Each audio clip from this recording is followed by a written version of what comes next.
My name is Andrea Corella, and we are going to be discussing today communication and how you can communicate effectively with your partner.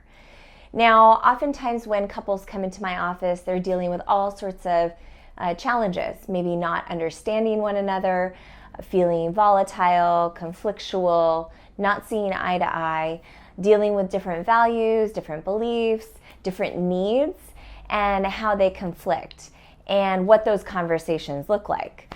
A lot of times couples refer to this as a negative communication cycle that they can't seem to get unstuck from.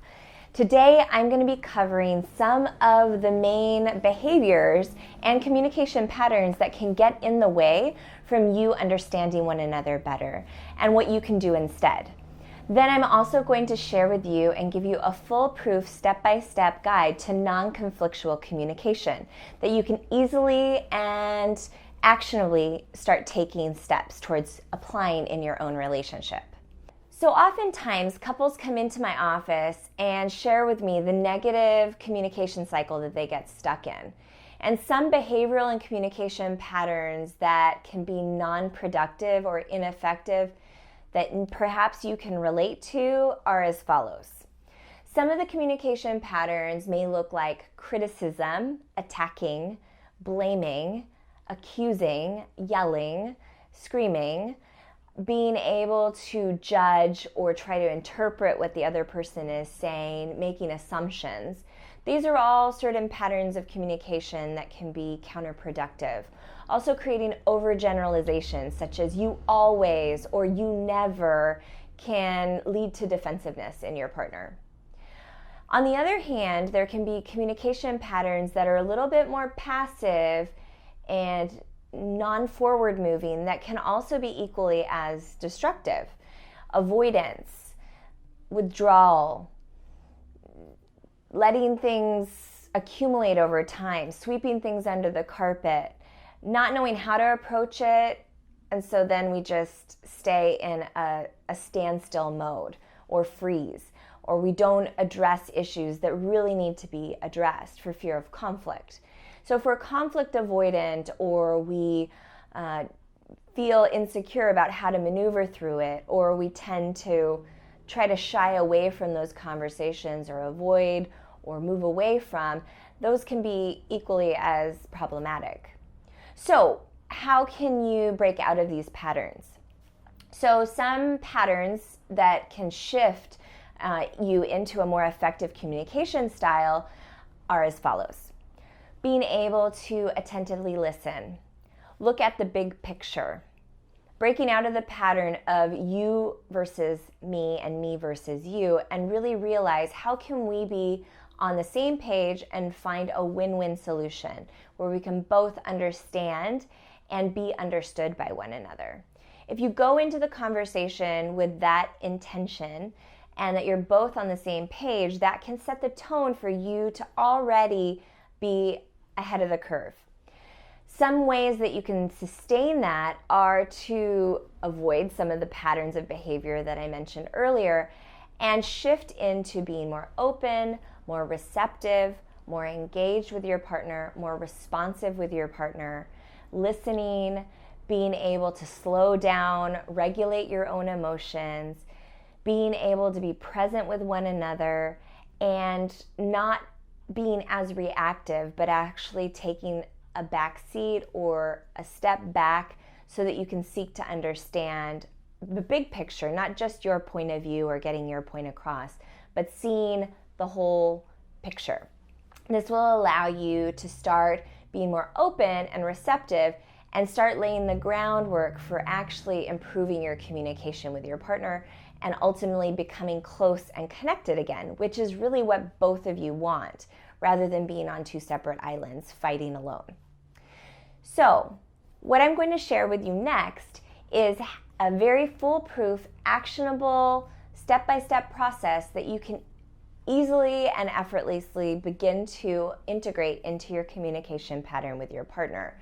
This will ideally lead to more closeness, deeper understanding, and allow you and your partner to get back on the same page so you don't have to stay stuck in a negative rut and feeling frustrated and distant from one another.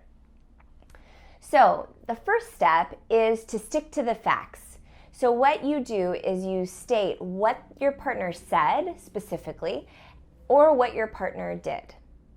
Now, what that might sound like or look like is when I asked you to take out the trash and you responded, "I don't have time right now," in a harsh tone, that would be effective communication. An ineffective communication style may sound something like this. "Hey, when I told you to take out the trash, you reacted in a very disrespectful way, and I don't really appreciate it because you were being rude." That would be ineffective because you're not sticking to the facts and you're embedding a lot of interpretation and judgment and accusation. That will lead to defensiveness in your partner. So, sticking to the first step, factual information, what was factually said or what was factually done, will keep you out of defensive, conflictual problems with your partner. Step number 2. In this dialogue, in this script, the next part is "I felt," and then you're going to share feelings right after that. Now, this allows you to take ownership of your feelings of what had occurred earlier. This allows you an opportunity to really get in touch with your vulnerability. These are those emotions that are underneath your anger, such as "I felt hurt," "I felt alone," "I felt rejected," and "sad." These might be ways that you can communicate. An ineffective example of that might be, "I felt that you were being unkind and inconsiderate, and I'm mad at you, and I don't appreciate that." That would be ineffective because we're not taking any ownership on our vulnerability and our deeper feelings. We're focusing on the other person and their behaviors and not really getting in touch with more of our vulnerable, softer side. By actually sticking to "I feel rejected" or "sad" or "alone," it helps to diffuse the issue, diffuse the conversation so that your partner can stay engaged and receptive and empathetic to what the impact of their behaviors have had on you. The next part, step number 3 in the script, is "because my need for," and this is where you describe the needs that you were wanting from your partner that got missed in that conversation. So for example, you might say, "because my need for partnership, for support, help, presence was not being met." This allows you to now take ownership of your needs. This also allows your partner to be non-defensive and to stay connected to you and to really understand what you're needing. What an ineffective communication style around this might sound like is, my need for you to take care of me and help me, you weren't there for me, I feel alone in this relationship, I'm frustrated, and I just can't talk to you, and you aren't there for me. This has embedded in it a bunch of attacking and accusation and is really not effective in bringing you closer together or really even helping your partner to understand what you really are needing.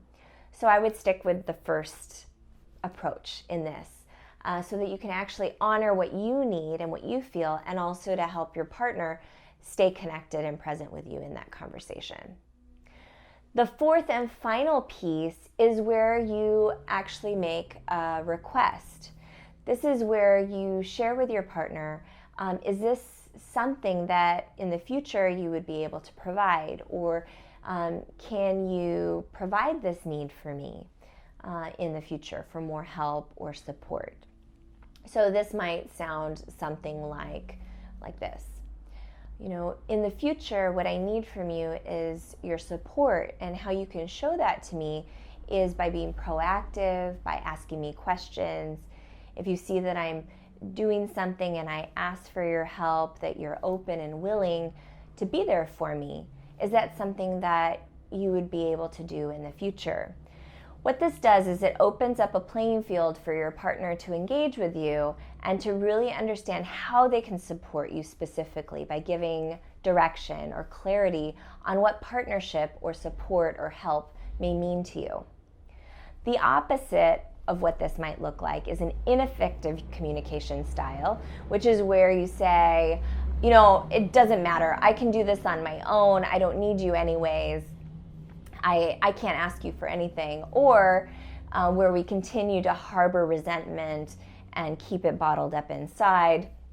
Or we continue to go round and round in this loop of accusation.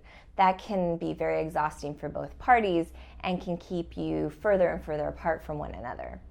So there you have it. Step 1, state the fact, basically on what was said or what was done, then sharing I feel or I felt, and then filling it in with your feelings. Because my need for what your specific needs are. In the future, would it be possible for you to provide this need for me? And then giving specific examples on how your partner can support you in that way or provide those needs for you in the future.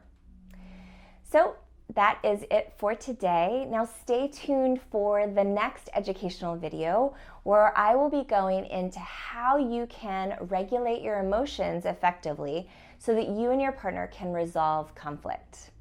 Stay tuned and check your inbox soon. Take care.